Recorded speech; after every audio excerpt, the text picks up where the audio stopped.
The NBA is like many sports in that they record and keep track of things that most people wouldn't notice. From shots taken to shots missed, to playing time, bench time, and of course wins and losses. But when you dive deep into the records of the NBA, you see some truly sad and weird records that are acknowledged by the league.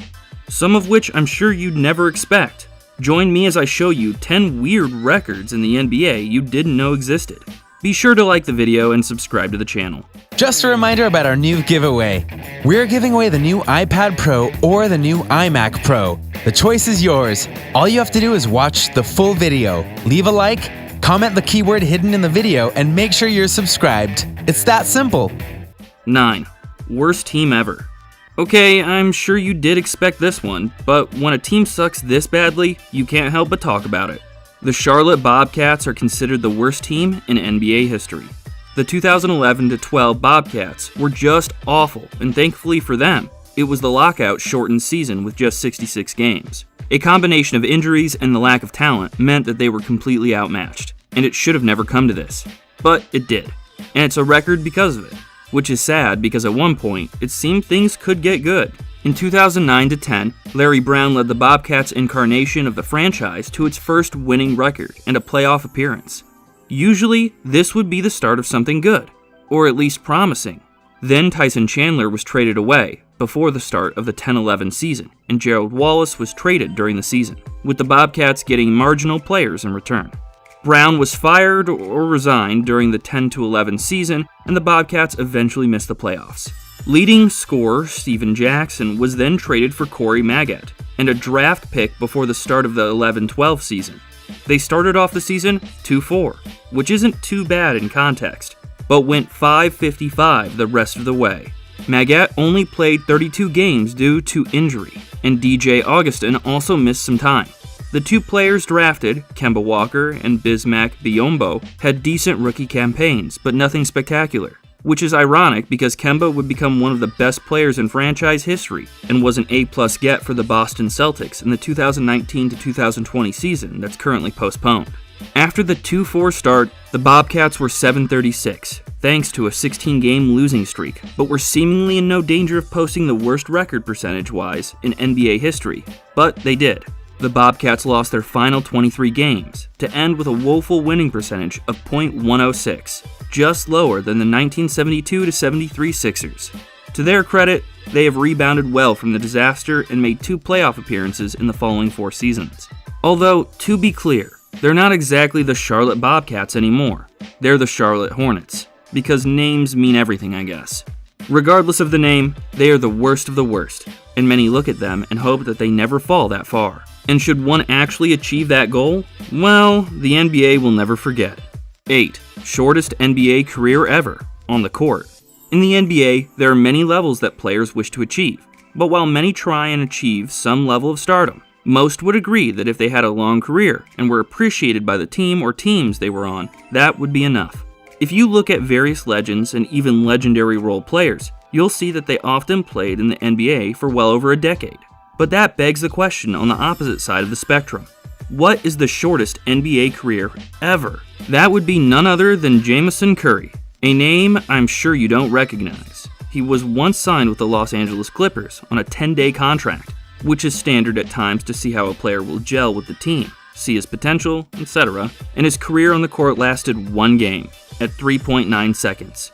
No, really, that's his state for on-the-court time, 3.9 seconds. Curry was waived off the team a few days later, and no one picked him up, ending his career. That must have been a hard pill to swallow, to actually make it to the NBA, and then only play for a few seconds. 7. Most consecutive games with an ejection. No matter what sport you're in, there are levels in which you can cause problems. You do a light thing, you get a penalty, or a foul called. You do a heinous act, you're kicked out of the game. For the NBA, that's an ejection. You're kicked off the court and sent to the locker room. Ejections have helped turn many games' momentums around, and there have been some interesting records associated with it, including one held by Dan Bovin. Playing for the Milwaukee Hawks during the 1951-1952 season, Don Bovin somehow managed to rack up 6 fouls and be ejected in not 1, not 2, not 3, not 4, not 5, but 6 consecutive games. That's a lot, and it speaks a lot to his personality type.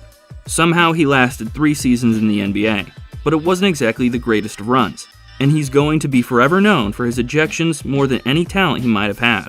6. Most minutes played without recording a single stat.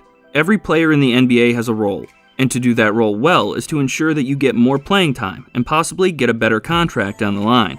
The things you don't want is to just be there, to be on the court, but not do anything. Enter Joel Anthony. When he played with the Miami Heat, he was on the roster with legends like LeBron James, Dwayne Wade, Chris Bosh, and more. You know, the Heat team that went to 4 NBA Finals and won 2. Anthony, though, was just there. He would get a lot of minutes because the team was thin on their center position. But what did he do? Not much. In fact, in one game, he went 28 minutes without getting points, an assist, a rebound, a block, or a steal. 28 minutes! That's over half a game, and he was just there. Obviously, the team did well without him, but still. 5. Most missed field goals without a make. Let's be honest here, even legends have bad days. LeBron, MJ, Harden, Curry, it happens to all of them. Field goals just don't go in when you want them to at times. But how bad do you have to be to go 0-17?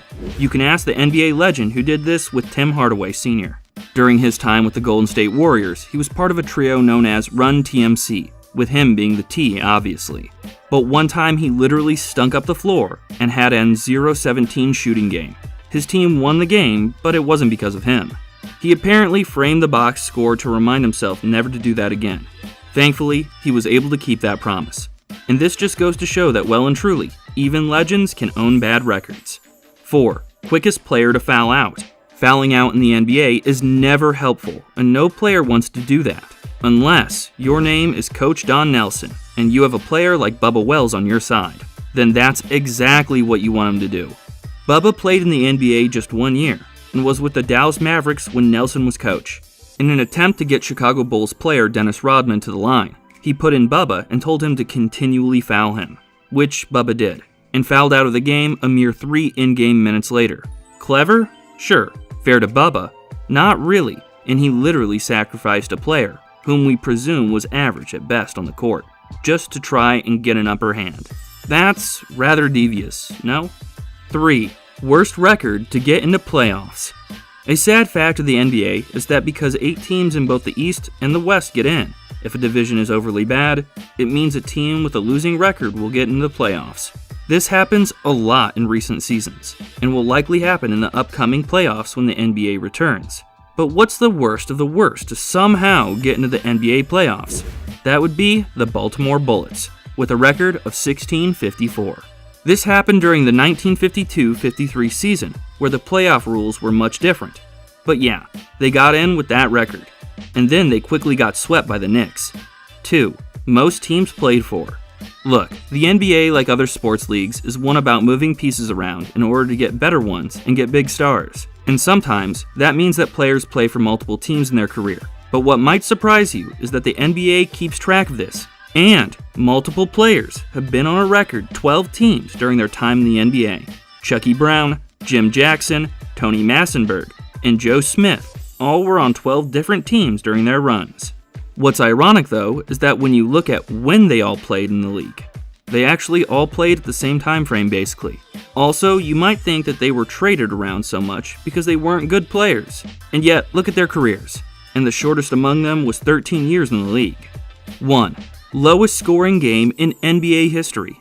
Given the star power that the NBA has had since the 80s, from Bird to Magic to MJ to Carmelo to LeBron, and now Giannis, Curry, and more, the idea of a low-scoring game is rather ludicrous.